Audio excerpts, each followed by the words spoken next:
All right, my name is Darrin Hellem. I was born in Olympia, Washington in 1981, and I actually never lived in Olympia, but now I have a shop there. So I grew up in a little logging town as a kid called Packwood, Washington, and it was beautiful there, but it was like just super backwoods and pretty poor. I didn't realize it as a kid, but like the best job you could have is working in a sawmill, right? Like cutting logs into lumber. Next best job is being a logger. I think meth cook was high on the list, right? Which I didn't really realize how weird it was as a kid playing in meth trailers, but I won't talk too much about that. And it was cool, man. It was beautiful. So like my mom's family was from there. I'm like 7th generation on her side. And my dad's side was from Europe, actually. He grew up in Europe and the Bay Area, back and forth, and then moved to Tacoma, Washington in high school and met my mom. My dad's family's Italian, or Di Gregorio's is their name, the last name. My grandmother was one of 8 siblings who moved here with my dad and my Aunt Marie. And there's Marie and Giuseppe, Mary and Joseph. People always talk about how they liked biblical names. I didn't get it until I was like 40, that Mary and Joseph is from the Bible, you know, because I never got into it. But anyway, when I was a kid in Packwood, it was really, really cool. We could run around, do whatever. I remember we lived in a single-wide trailer on my great-grandparents' property, and the sawmill both my parents worked at was across the street. My dad worked in the mill, and my mom worked in the office, and at the time she was in a shipping office. And back then it was different. Like I could walk across the highway as a little kid, go into the mill, walk through the mill yard, waving at people on forklifts and things, and walk clear to the back and, go into my mom's work.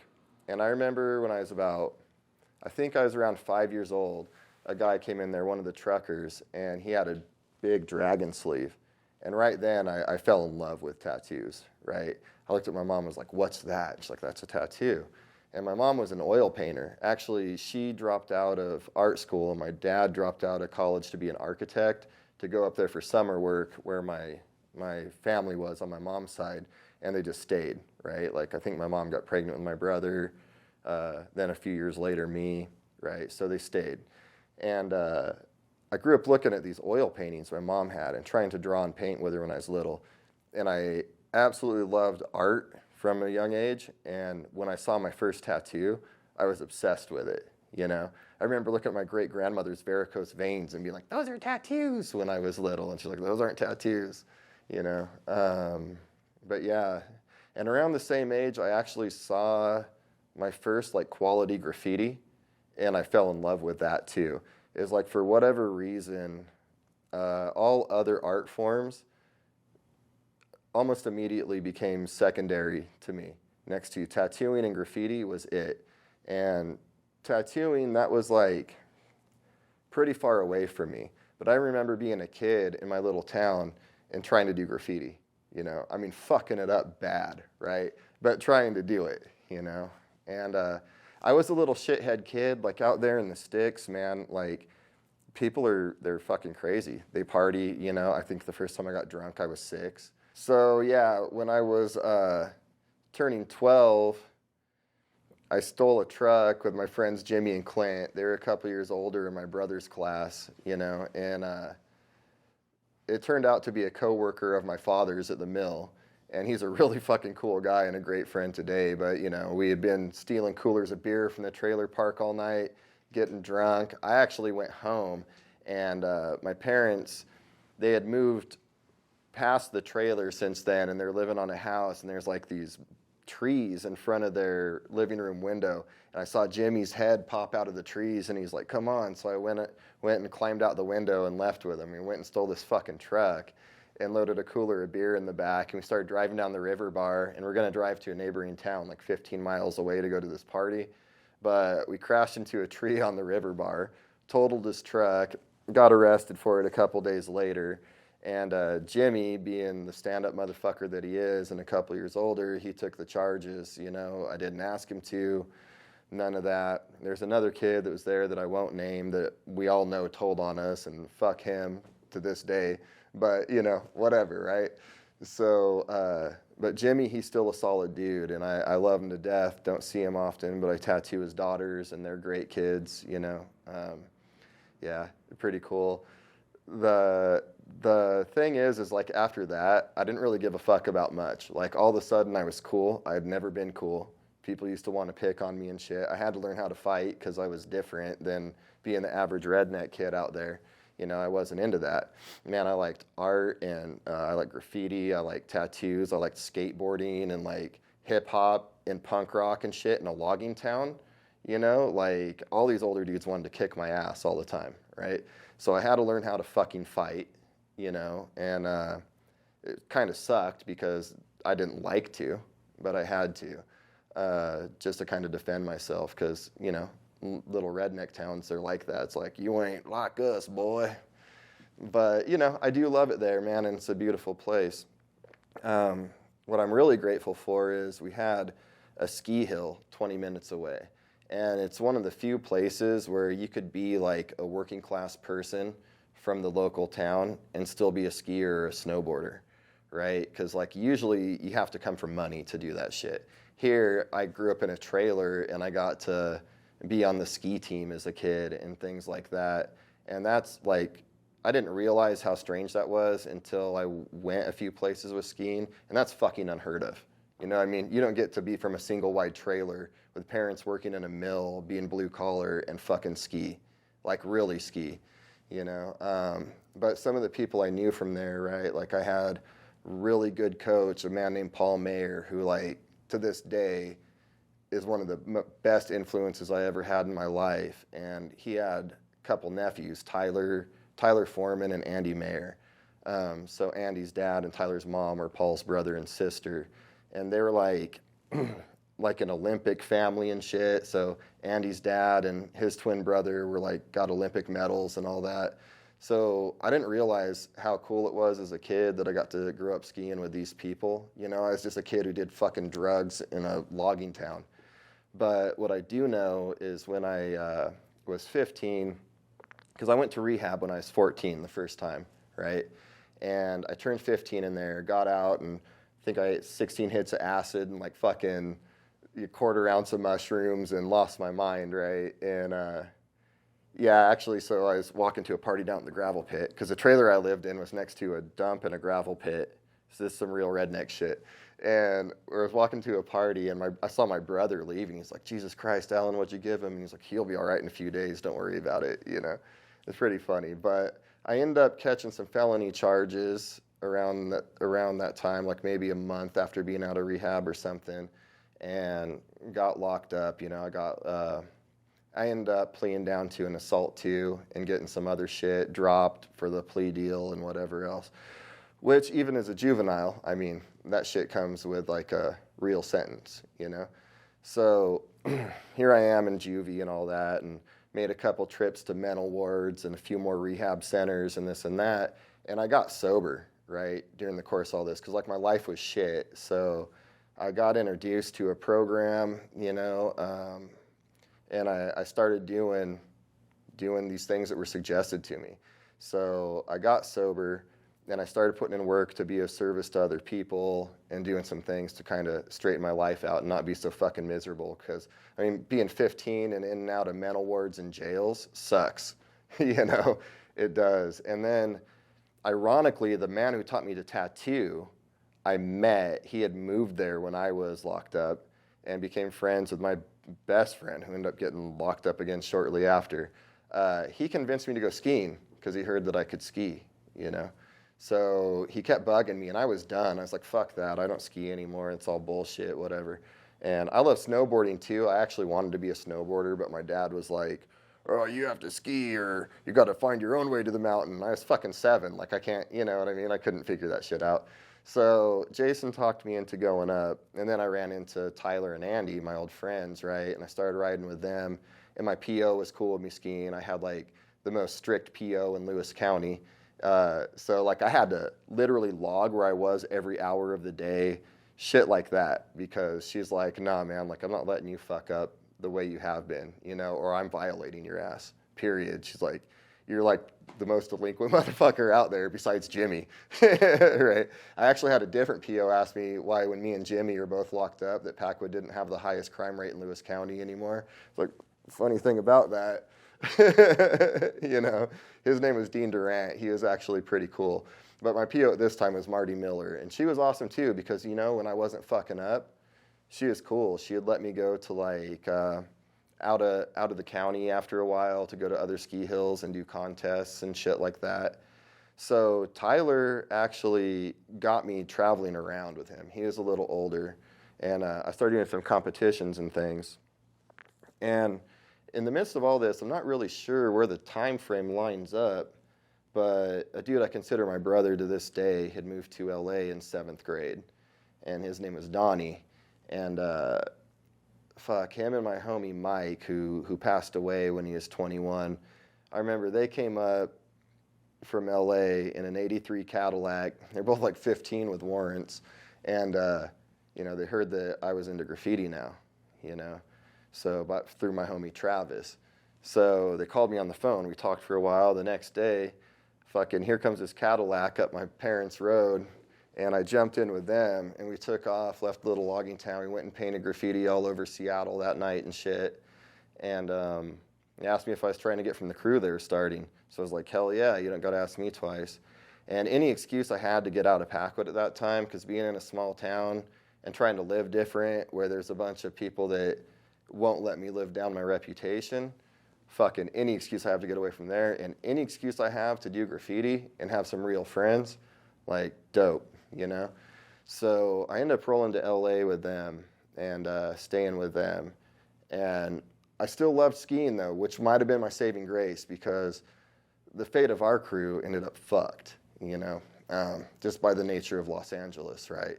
Which I didn't really know going into it. I learned about some politics and things being locked up as a kid. But being in the San Fernando Valley was a different deal, you know? So it was like, I would be down there painting with the homies, doing all this and that, and fucking staying. Like, I remember we had like a studio apartment in Glendale with like more graffiti and shit on the inside than the outside. And I remember the homies from the neighborhood gang used to come over and tag in our kitchen and shit, right? It was actually a really fucking good time, man. And it was a trip getting there from being from a place like Packwood, because I was like, fuck, I actually have friends, girls like me here, and they're pretty. They don't like chew and smell like chainsaw gas and shit, right? It was a trip, right? And I got to go out and paint spots all the time, and we had a lot of fun. But I'd still leave and go back and go skiing, because like I was kind of living like this fucking double life, right? Like I want to be in the mountains and with my friends over here, and that shit's super fun. For Mike, it was skateboarding, you know what I mean? It was like graffiti and skateboarding. For me, it was skiing, and you know, when I saw this new shit that was happening with skiing, it's not so new anymore, but like doing tricks, like, you know what I mean? Like fucking all these like cork spins and shit, that was all new then. And I was like, whoa, this is cool. This isn't the average, like typical lame shit people were doing before. So I was interested in it, and it was fun. But LA kind of became home base, and more it started being like the driving factor in my life, right? Like to the point where my entire identity was based on being from the crew, you know, not even being a writer anymore, because like for people that aren't familiar with Los Angeles, it's hard to fathom the way gang culture goes and shit. Because like in LA, it's not like writing graffiti in other places, you know. You really have to learn the streets, and the shit sucks you in. Like for me, I didn't want to bang when I got there. That wasn't my intent. But like being from a small crew in a fucking gang area, where your beef starts being with neighborhood gangs and other like tag banging crews and shit. And tag banging didn't really exist in the Northwest, right? Like people would say they're going tag banging when they're out tagging. I'm like, that's not fucking tag banging, homie, you know? But just by the necessity of standing up for ourselves, it became more and more about that. And for a long time, like I was talking with one of my homies recently who's doing really good actually. It was like, none of us set out to be Tony Montana in the beginning, right? Like we just wanted to be able to kick it with our homies and kick it with the girls, and didn't want the party to stop. So we started hustling and shit. And what was really weird about leaving and going skiing for months at a time in the winter and traveling and doing competitions and stuff and coming back was it was like, and being sober, right? Like I watched the progression in everybody I knew and I loved, like by leaps and bounds. It's like I left and people were drinking and partying together, maybe smoking some weed. Then I come back and they're like, you know, taking acid and doing this and that. Then like Xanax and then fucking cocaine and then like heroin, right? And the homies are now in and out of prison and fucking dying, and the homegirls are prostitutes, and like it was like this fucking just downward spiral into this abyss, you know? That's real shit, dude. It's hard to watch everybody you love die. He was like the smartest dude I ever met. He ended up getting popped for murder for hire later, so I don't know if he's ever getting out, honestly, or even where he's at in the California system right now. But he wrote Koer, Koer, and those were my fucking dudes, man. And we had our homie, we just called him Buddha because he is like this big Salvadorian dude that looked like Buddha. You know, like the laughing Buddha, kind of. He died too, fucking heroin overdose. But and Cheesy's doing good now. You know, Cheese wasn't so much into graffiti. He was actually a really good rapper. He's just like a family man now and shit. And his brother Rogelio was a writer and a pretty dope one. And we hit it off. He wasn't from our crew, but he is from a different crew out there in the San Fernando Valley. And he was the homie. So, but those were my fucking boys back in the day. So it's cool seeing Donnie do really well. Our homie Justin doing really well. Our other homie Justin is dead. You know, he died on his birthday of a gunshot to the head because he was in a wheelchair. He got hit by LAPD when he's riding his motorcycle. And at first, it like tore the aorta in his heart and like shattered his pelvis. And they put him back together and he could walk. And then I actually saw him at Buddha's funeral. And he ended up like having blood clots he didn't know about. And he passed out. And he ended up getting like a settlement from the hospital and this and that. Never from LAPD. You know, I told him to give up on that before they come to your house and kill you because it's fucking LAPD. You know, the worst gang in LA, right? Anyway, that's all beside the point. But yeah, man, I was back and forth between Los Angeles and skiing. And, you know, being with the skiers has taken me one way. So like Tyler got me to move to Whistler in the summer, and I got to do that and spend a couple years up there. And then he got me on this team Stevens Pass was sponsoring, so I got to go do that shit. And then his cousin Andy got out of high school, and we moved to Mammoth together down in California, and it was dope. And being in Mammoth, I was close enough to LA again, I'd make trips back and forth. But like more and more, like being from the crew just consumed my life, you know? And it started getting, where I was more and more picking up like this gangster mentality. You know what I'm saying? And not even necessarily because I wanted to or was looking for it. It was just the nature of being in LA. I'm not going to let anybody fucking punk me or disrespect what we're doing because it's predatory as shit out there. You're either a shark or a fish where we lived at. You know, I think a lot of transplants that move there later. I was a transplant, but I think moving there later in life versus being a kid. People move out there and like, oh my God, I'm so Hollywood, I'm fabulous. But for people that really fucking, you know, live in certain neighborhoods and shit, especially at a young age, they don't have that same experience. It's either sink or swim, right? Are you a fucking bitch or are you a stand-up dude? You know what I mean? Are you going to defend yourself or not, right? So I started picking up this attitude where it's like, man, fuck you. Like, I'll get down with anybody right now. And it's not something I really want to have today, and it's not the example I want to set for my kids, but it's definitely what I had, you know? And for better or worse, it's just what it was. And I just got to the point where if you weren't one of us, then fuck you, you know? And that's kind of what my mentality was. So backtracking a little bit, before Buddha died, before Justin died, before all of this shit, before fucking Sabrina died, before Ellen died, before like most of our homies and homegirls died, the first one was my boy Mike Roick, right? He died when he was 21 years old. And man, that shit fucked me up. That was my dog, you know?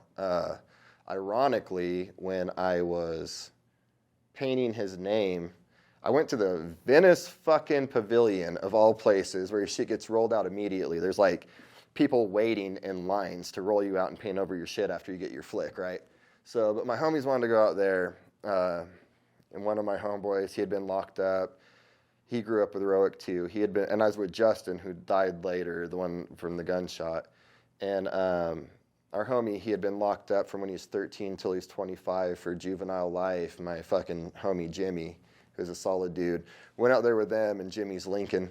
You know, he had a nice ass car and shit. You know, Jimmy was a real gangster through and through. So we went out there. I paint Roic's name like an RIP piece. And I start rapping out with these two guys that I was painting next to, and they're from another crew down in the Long Beach or like Lakewood, Bellflower, Downey, that area, like the other side of LA from the San Fernando Valley. And, you know, they liked painting trains and shit. And I stayed in touch with them. And later, I started kicking with them more. I was living back in Washington. I moved up to Washington because I started like having some changes in life. And my old friend Jason, the one who tattooed and got me to go skiing again, he had been living in Florida, and he wanted to move to Bellingham, Washington to tattoo out there. So he asked me to go get an apartment or a house or whatever and live together, you know? So I was like, all right, cool. I'm gonna go skiing anyway. Like, fuck it. So I went up there, and I'm like, Mount Baker's right there. That shit's dope. So I went up there. I got us a house. Jason moved up from Florida and started working at a shop called Old School Tattoo. And he had been bugging me for a while to apprentice tattooing. And I'd been to Florida a couple times, a couple of the shops he worked at. The guys there were like, man, fucking the way you draw, you should move out here and do this. And I'd had a few people tell me over the years, man, and a couple guys in LA tried to apprentice me, and I turned them down. And I think the first time I was, that it really occurred to me, it might be a thing, I was still 15, freshly sober, and I was staying with my friend Eden, and this was on Queen Anne Hill in Seattle. And ironically, she's the person who signed me into my first rehab center, right? And I'm staying with her and her man, and they had like a little party, and there was a tattooer and his girlfriend there, and he would never remember me anytime I seen him, probably still doesn't, but he would always sit there and talk art with me, and his name is Damon Conklin. He now owns Super Genius in Seattle. But I was a 15-year-old kid, and this story is probably fucking news to him, but his girlfriend saw me drawing and started talking. She's like, oh, are you going to tattoo or what? I'm like, nah, I just do graffiti and shit, like fucking whatever. She's like, you should talk to Damon. I started talking with him about art and shit, you know, and he turned me on to a series of books that I still use today, have on my shelf still from back then, the dynamic series, right? Like light and shade, figure drawing, all that shit. It's like, you know, some of the fundamentals of my illustration still. And I would see him at different parties and stuff from time to time then. I'd be like, hey, Damon, remember me? He's like, no. Like, he had no fucking idea. But by the end of the conversation, he'd always be like, you know, one day when you're tattooing, you'll get it. I meet a lot of people, right? And if Damon ever sees this, he'll probably be shocked because I'm sure he doesn't remember any of this shit, right? You know what I mean? He didn't remember me any time. But he was the first person that started getting me thinking, like, fuck, man, I really could do this. And at the time, I'm still like got a PO, you know what I mean? This is like before LA. This is me fresh out and fucking drawing and just wanting to do graffiti and wondering what I'm going to do with my life with a bunch of felonies. And like the type that don't lead, like everybody thinks that when you turn 18, the shit magically disappears. With these type of felonies, they fucking don't, man. You know what I mean? They're strike felonies. To this day, even paying an attorney and getting my record sealed, it's not expunged. Like if I go to court, the judge sees that, the feds see that, it's still there, you know? It just like won't come up on job applications and shit like that. So it's sealed, but it's still fucking there, you know, from when I was 15 years old. I mean, this shit's a violent crime. So yeah, man, I'm all over the place. So anyway, Damon was the first person who like gave me hope with that shit. So I started thinking like, fuck, man, you know, all I want to do is draw. I've been obsessed with tattoos since I was 5. Like all I want to do is see them, you know. After I moved to LA, I have homies fucking asking me to draw tattoos for them. I'm like, I'm not a tattooer. You should ask the tattooer. And I remember I actually did draw a tattoo for one of the homies when Mike died.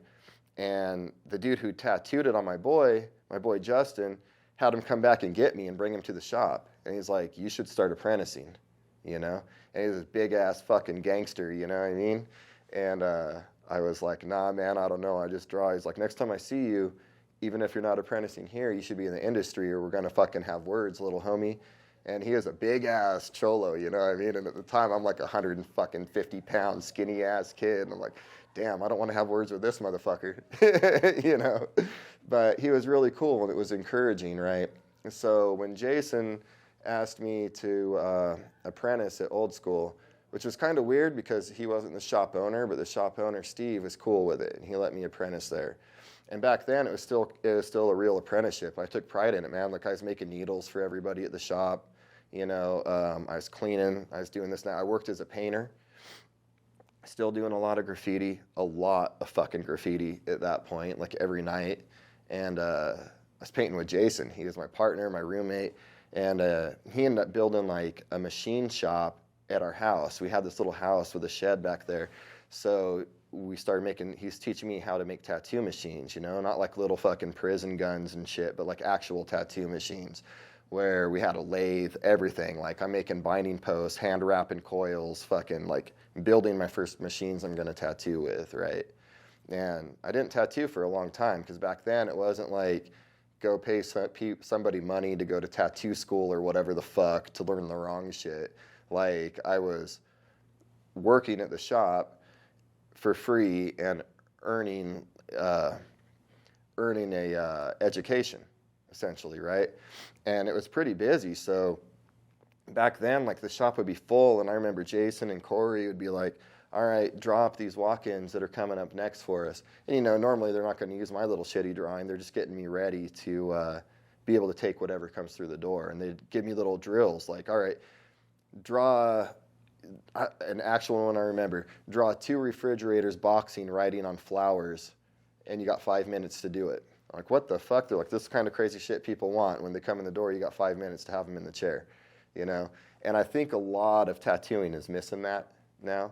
But I just fell in love with it. It's like, okay, cool. This is more than just like painting my name on shit. Like I really got it, or like some lame ass character. I really got to be able to actually draw anything. Like whatever the fuck comes through the door, it's my job to do it to the best of my ability. And for me, that was like, man, that started taking over, you know? It really did. And eventually shit kind of went sideways between Jason and the shop owner there. And we were up in like this limbo area, and you know, I don't know, I kind of got turned off for a minute because of like little tattoo beefs and blah, blah, blah. So my homie Rory asked me if I wanted to move down to, back to Mammoth, basically. June Lake is next to Mammoth. It's another ski town, California.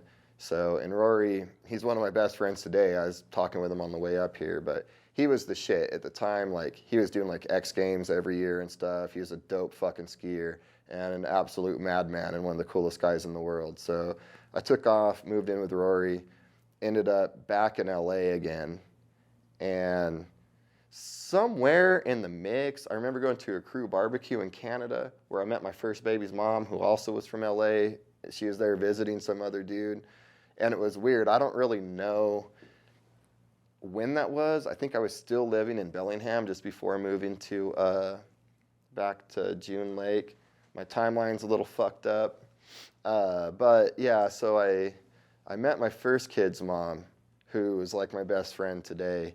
And when I was back in LA after skiing for a while, you know, and I had moved to Oregon, to Portland with Rory too, where I had another painting partner. My homie Jimmy out there, who I won't get into what he writes because it's burnt. It's fucking burnt. So, but that was probably the biggest partner I ever had in graffiti, you know, and he's family to me too. So I think I might have got Bree pregnant in Oregon or maybe in California. I don't know, but she got pregnant anyway. And then I was living with her and her mom and her mom's boyfriend in a 2-bedroom apartment in Westchester, which like it's over by LAX and Inglewood, like this little pocket right there. So I was living with them over there, and then we had my son. So we have Bree's mom basically raising me, you know what I mean? Because I'm in my mid-20s maybe at this point.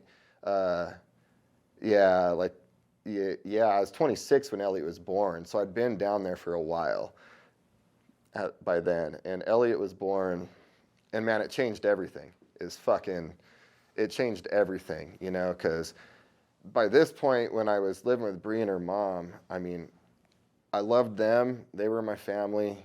Besides that, I cared about graffiti, and I didn't give a fuck about anything else. Like, you know, jail wasn't scary anymore. You know, not since the first time I caught a felony when I was a teenager. Jail's not scary.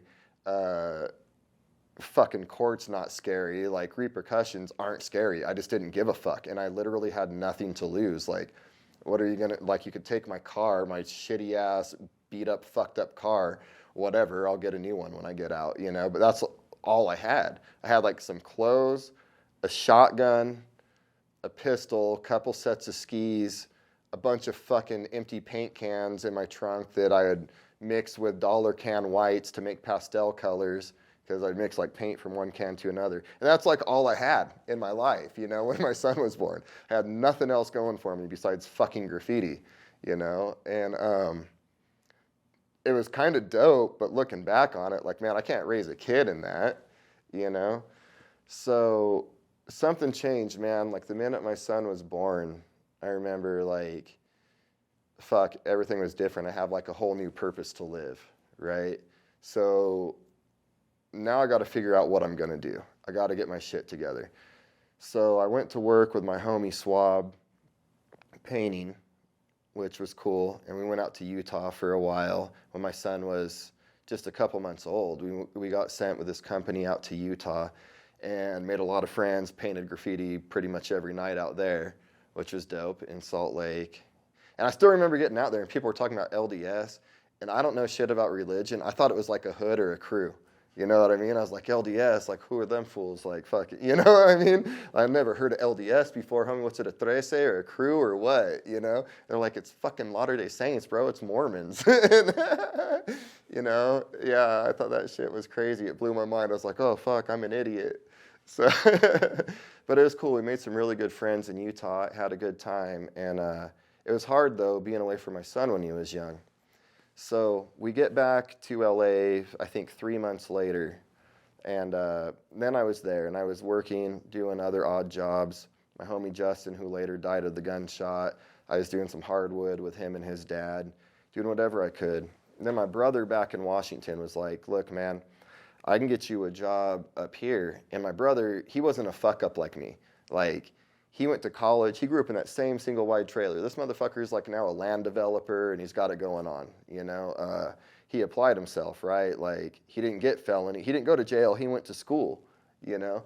So, and he used to drink like me and all that shit. We'd be like drinking vodka on the way to fucking, in his truck going to high school and shit. We both walk in the door wasted, still drinking a mixed bottle, like in like a 7-Up bottle or some shit for the first hour, you know.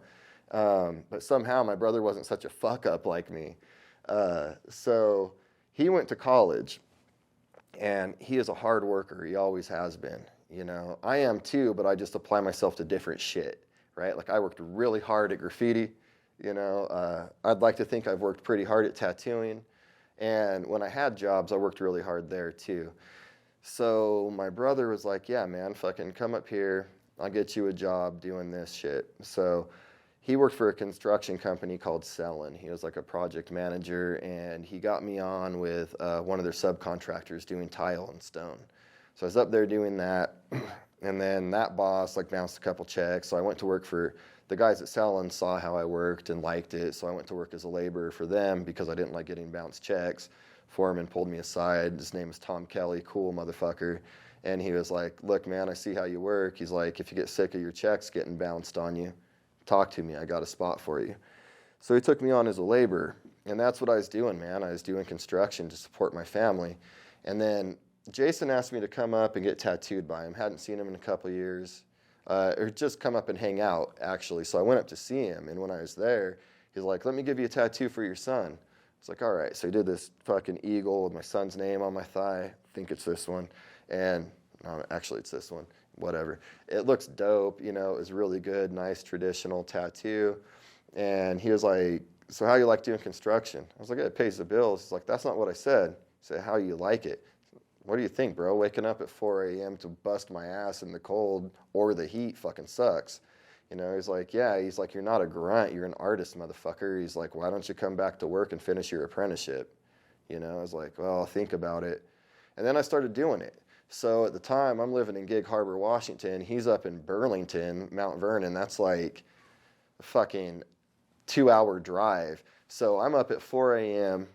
I'll go work construction, get off at like 3 or whatever it was, drive straight up north to go like bird bath it, you know what I mean? Change my clothes out of like dirty ass construction clothes, drive up north to go to work at the shop. And then, you know, when it closed at 10 p.m., I'd clean the shop, drive back, be home maybe by midnight, sleep a few hours, get up again for work, you know, while I got a young child at home and shit. And to me, that's what an apprenticeship was, right? Like you work at it. Today, I hear a lot of kids that are like, oh, I couldn't work and be an apprentice. I'm like, the fuck you think this is? All right, then what, do you sell drugs? Or like, what do you do? Oh, you got somebody to pay for you. Most of us back in the day didn't have that, right? Like if I didn't fuck my life up, I probably wouldn't have been a tattooer. Because for me, it was like, either I'm a career criminal or I tattoo. You know what I'm saying? Like or I do construction. I don't have much other skills than these things, you know? And tattooing I loved and was passionate about. Construction I'm not. I'm a pretty good drug dealer, but like, you know, that shit's no way to raise children, you know? Dad in and out of prison, eventually fucking dead or doing life. Like, you know, that's not going to cut it if I want to be an actual father and don't want to fuck my kids over. You know what I'm saying? So all these other doors, all these apprenticeships I closed down and shit or turned down, like all these doors or like other options just started closing, bro. Like is fucking the weirdest thing until all I had left was, okay, I have to tattoo. I don't really have any other choice.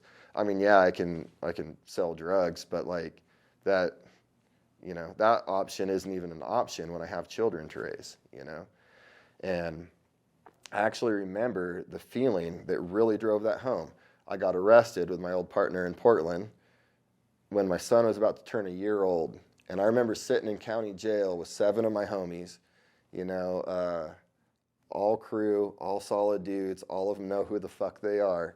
And I'm in contact with them today, and I love them, right?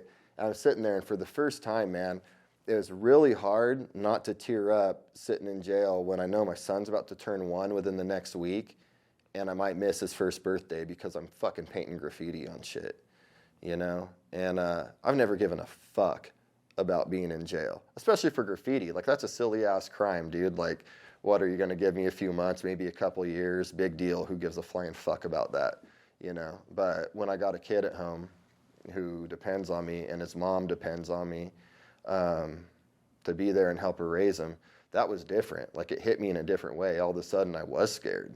Like, dude, I don't want to fuck my kid over, right? So it really took doing anything illegal out of the equation at that point. So it's like, all right, well, and then it's around the time, too, because I think I first started being an apprentice when I quit around 2000, 2001. The time frame for all this other shit was up until 2007 or 8. My son was born in 07. I think it was later that year I ended up finishing my apprenticeship with Jason. So, yeah, like, it's fucking crazy how much shit had changed in this amount of time, you know? It's not even that long. It's, 7 years or something, whatever, 6 years, 7 years. And now I'm sitting there looking at life completely different. It's like, you know, I don't want to do anything but that. And what's really weird is I was still painting graffiti. You know, I was just doing it a little different, a little smarter, not trying to get burnt. I painted a lot, but like not trying to get roasted having kids. I was doing it, taking a little different avenue with it, we'll say, right? Without exposing too much. But the more I got into tattooing, the more it started like consuming me and fulfilling that need in my life, right? Like, because that need to go out and paint on shit and make something look cool, it started being taken over by like doing bigger pieces on people and fucking getting more illustrative with what I'm doing. And my mind started shifting where I'm laying in bed at night, instead of imagining color schemes on a train and like my letter structures, I'm imagining like the layout of a dragon sleeve or something like that, right? Because the apprenticeship I had was really traditional, and I love real tattoos, you know? So that meaning like I like shit with longevity. So I love traditional American shit. I love Japanese stuff. And I love like West Coast black and gray, or like Chicano black and gray stuff. That shit is all awesome to me. The shit that won't last 30 years and be able to tell what it is from across the street, I don't give a fuck about that stuff. Like, that's all just garbage for me to cover up later, as far as I'm concerned. I'll do it when people want it, but it's not gonna last. It's gonna end up just looking like an infection in your skin in a couple years and fucking whatever, right? So, you know, being into that stuff, and especially the Japanese stuff, started taking more and more of a hold.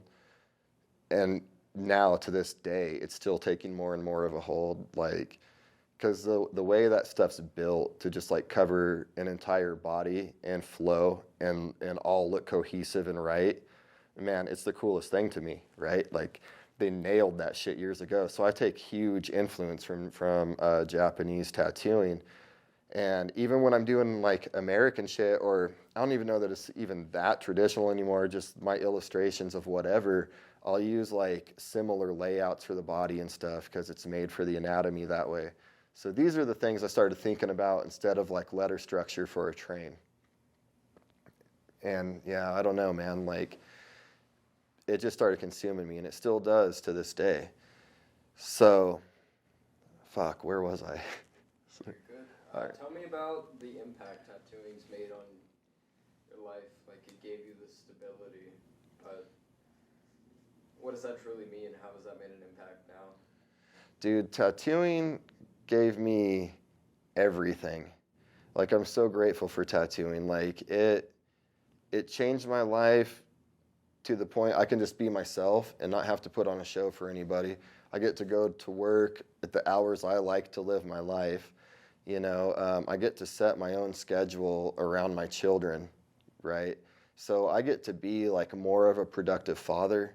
I get to produce artwork on a daily basis, you know, and I get to provide a service to people, give them something that's going to make them feel good about themselves, you know? Like, for me, my entire life has been given to me through tattooing, you know, coming from a kid who grew up in a single wide trailer to being locked up, to being in mental wards and never think I'm going to get out, you know? I mean, strapped to the fucking floor and shot full of like psych drugs and stuff as a teenager, to being able to like own a house, and now I own a tattoo shop, and I have a solid crew of people that work there, and I have good relationships with both my children's mothers, my son and my daughter. Yeah, my daughter's mom, she used to be Mike's girlfriend way back when we were kids as teenagers, crazy shit. I've known her forever. I have a girlfriend who we have a good relationship, and I get to support all of this by tattooing. You know what I mean? I get to contribute to not only my children, but their mothers, fucking contribute to my parents and what we're doing, all by drawing pictures. And I get out of it what I put into it, right? Like, Jason taught me that shit years ago. Like, the more effort I put into tattooing, the more tattooing's going to give me back. The more love I give tattooing, the more it's going to give me back. And it's true. The catch with that was I have a tendency to do everything way too obsessively, to where it's the only factor in my life. And sometime around the time I moved to Olympia in 2015, I do remember when that was. It's the year my daughter was born, later that year, or a year after my daughter was born, excuse me. I moved to Olympia, and I went to work for a dude named Marco Hernandez, which a lot of younger tattooers might not know, but those that have been around a while, he's your favorite tattooer's favorite tattooer. Marco's a bad motherfucker. And I was with Jason at Triumph Tattoo for 7 years. I was with Marco at Litfuse for 8 years. And it was like a second apprenticeship for me, right? And what I learned going into it with Marco, and I had to decide this along the way, was like I needed a balance, right? So instead of obsessing to the point I drive myself completely insane over tattooing, which I have done, I mean, like to the point of being fucking suicidal over my drawings and shit, you know, because I do that with everything I do. I did it with skiing, I did it with graffiti, I definitely did it with tattooing, and multiple times for all three of these things. So I decided I needed a balance. So it looked like I'm going to do every tattoo to the best of my ability, give it 100%. And when I'm at work, I'm going to do the best I can. I get there early to draw my appointments and be prepared. But then when I go home, now I'm giving my all to being a father, you know, or a boyfriend or whatever the fuck I'm doing out of there, you know. My program that I do, because I'm sober again, you know, I was sober 14 years the first time. And I took a hit of weed with a hot girl in the booty shorts and one of my graffiti homies, and I was on dope for 5 years.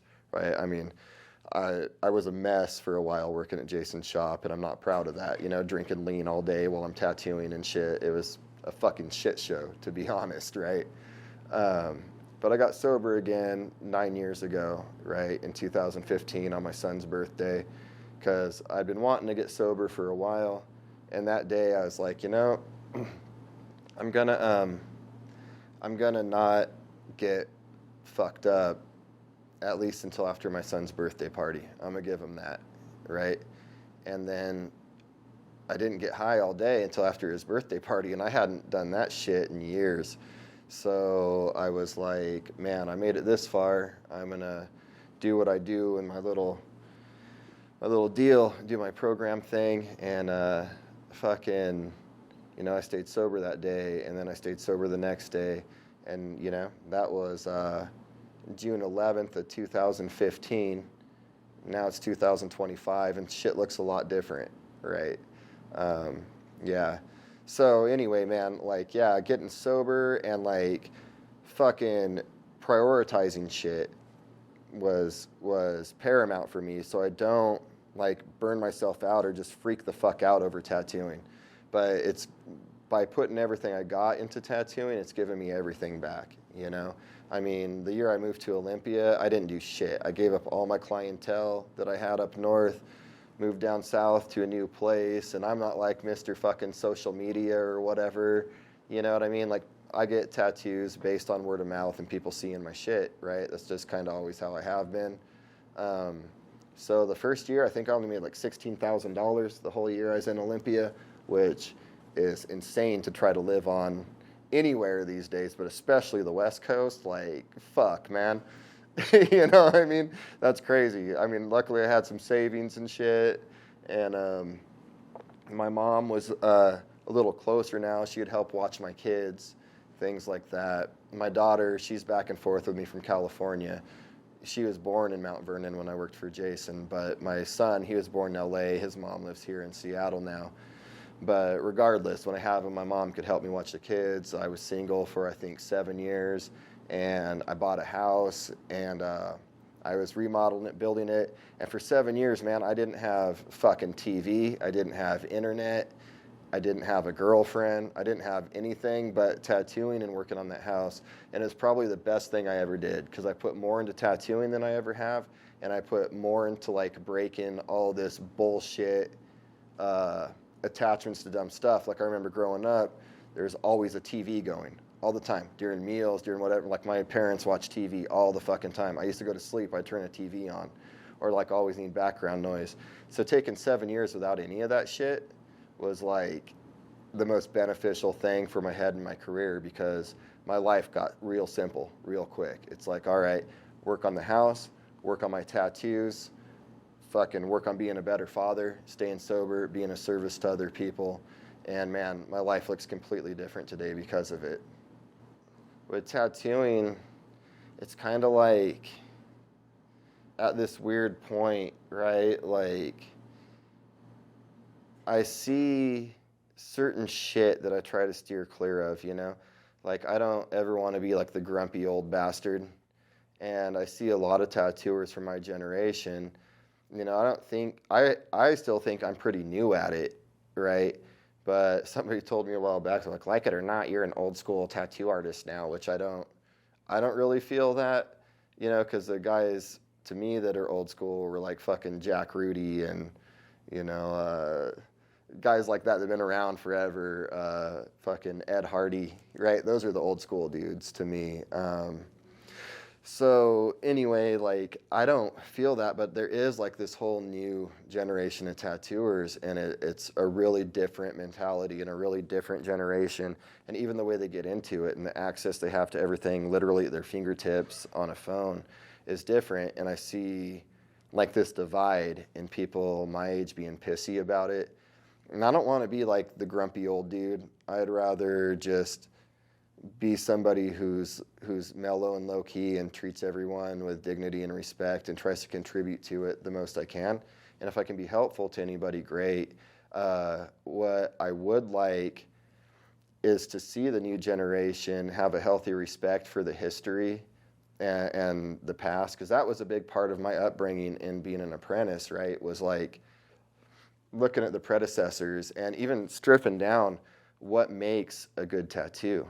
You know, I remember there's a guy named Will Lawley who, in my mind, is one of the fucking best tattooers ever, and he's a friend of Jason's, and I consider him a friend. I have a couple tattoos from him, but he used to be really good at new school stuff back in the day, which he'd probably hate me saying, but there's a reason I say that. It's because now he does a totally different style of tattooing, and when he told me it's because he started looking at the old shit he did coming back 5, 10, 15 years later, and it not holding up and lasting, started looking at like old school traditional tattoos and the fundamentals of them, what made them look good, right?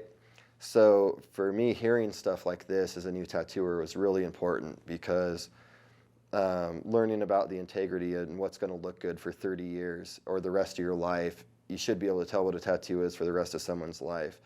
I think the more we can share that with this newer generation, the better, right?